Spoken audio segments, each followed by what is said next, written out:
J'observe le ciel, je regarde vers le nord. Je suis assis au bord du balcon. C'est devenu ma place préférée pour réfléchir, pour méditer, pour laisser voyager mes pensées. Je suis dans cet appartement depuis quelques années déjà, mais c'est assez récemment que j'ai trouvé cette place. Dès que la lumière revient au printemps, même très tôt le matin parfois, je m'y assieds pour voir venir le jour et le soir pour voir partir la lumière. Il y a les avions qui traversent mon horizon. Je trouve ça très beau. Et également les oiseaux, surtout à la belle saison.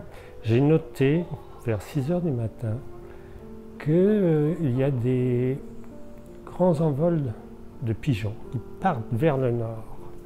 Et je sais qu'il y a des lâchers de pigeons à Vincennes. J'imagine tout à fait que ces pigeons, puisqu'ils prennent la direction du nord, qu'ils vont en Belgique, puisque dans ma région natale, il y a des éleveurs de pigeons. Ça me fait beaucoup d'émotion à voir les pigeons partir vers le nord et imaginer qu'ils atterrissent à Busnal dans un pigeonnier.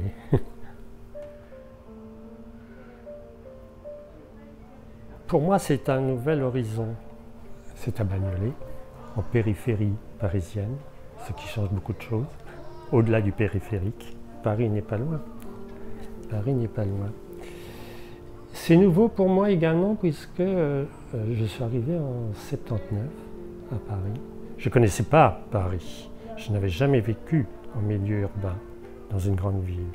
Mais de suite, j'ai été, comme beaucoup, aspiré complètement par la vie parisienne, l'activité, mon activité professionnelle qui s'est beaucoup développée. Et aussi, une chose très importante que j'ai découverte, c'est bien sûr la vie nocturne. Et donc là, à Bagnolet, c'est très différent. C'est très différent. Et donc aussi, ce qui signifie un autre rythme, puisque j'ai quasiment arrêté toute activité professionnelle. J'ai encore des projets, je poursuis. Et je passe beaucoup de temps chez moi. Ce lieu, je ne l'ai pas réellement choisi au fait, il m'a été proposé et je n'ai pas hésité, je l'ai pris. Ça m'a ramené à une de mes passions qui est la musique. Ma vie s'est beaucoup développée autour de la musique. Je me suis affranchi de mes origines et de ma vie de fils de cultivateur et du destin qui m'était tracé de reprendre et continuer cette activité, puisque je suis la 5e génération dans la même ferme, sur la même terre. Et le rock musique, je ne sais pas, vers 12 ans, j'ai commencé à me passionner pour le rock. Et ensuite, pour gagner ma vie, j'étais DJ. Ça m'a donné une indépendance financière pour à nouveau échapper à la famille. J'ai approfondi aussi cette recherche sur la musique. On écoute de la musique, en passant par le jazz, et ensuite sur une musique beaucoup plus construite.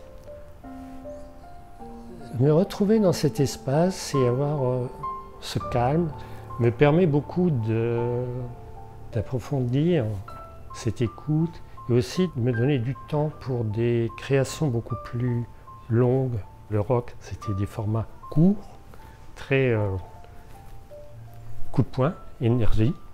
Et là, je suis dans, dans le temps qui s'étire et je trouve ça extraordinaire. Ça m'a révélé quelque chose également, ce nouveau paysage, sa construction qui est assez étonnante sur son anarchie. C'est non construit au fait. Au niveau de l'urbanisme, mais il n'y en a pas. Ça s'est construit de briques et de broc, à différentes époques. Autour, on a des petites maisons ouvrières, avec des petits jardins, des petits ateliers, quelques immeubles HLM qui sont dans l'horizon. Et tout ça construit un paysage. Avec des couleurs aussi étonnantes, puisque j'ai retrouvé et la brique, la tuile, chose que je n'avais pas à Paris. Donc ce lieu m'amène au silence, à me replier sur mon passé, sur ce que j'ai fait, ce que j'ai vécu. Et aussi, ça m'ouvre de nouvelles perspectives, avec un autre rythme. Découvrir de nouvelles choses et approfondir.